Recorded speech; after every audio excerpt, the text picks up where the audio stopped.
ইসরাফিল সিংহায় ফুঁক দাও।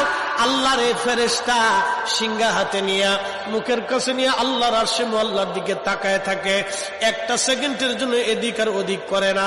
কখন রব হুকুম দিবে সিংহায় ফুৎকার দেওয়ার জন্য, যখন সিংহায় ফুৎকার দিবে কুরআন বলতেছে ইদাস সামাউ ফাতারাত, আকাশ ভেঙ্গে ভেঙ্গে ভেঙ্গে ভেঙ্গে পড়তে থাকবে।